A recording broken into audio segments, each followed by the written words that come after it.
making a monthly budget work for you.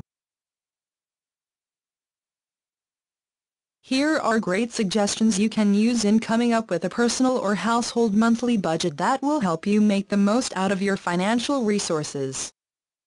Take personal budget plan out and review your most recent pay slips. It will help you determine how much cash you actually earn each month.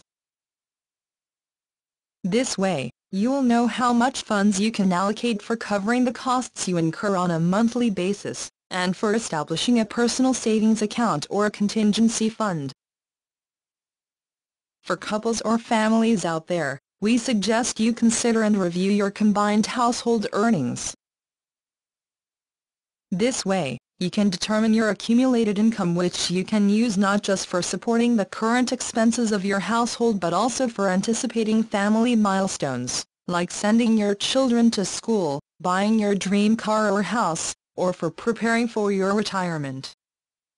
Still, you should remember that there are items in your pay slips that must not be included in your budget computation.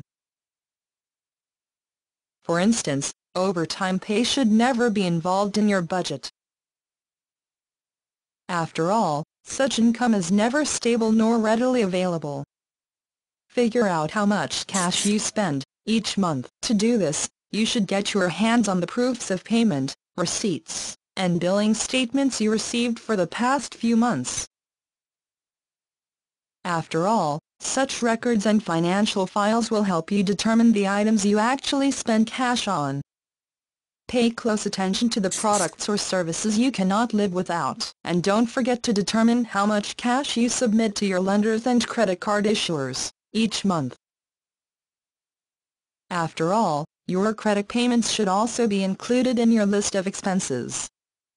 Calculate your disposable income. After subtracting your expenditures from your monthly income, you're now ready to determine how much disposable income you have. This sum of cash should be properly allocated for your personal or household savings account or for your contingency emergency fund. It is never wise to tap on your disposable income to buy items you don't really need.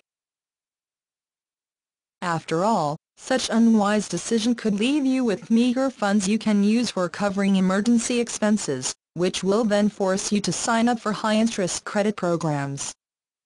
Revisit your budget from time to time. This way, you can assess the items in your personal or household budget and you can decide which goes or stays in your financial plan.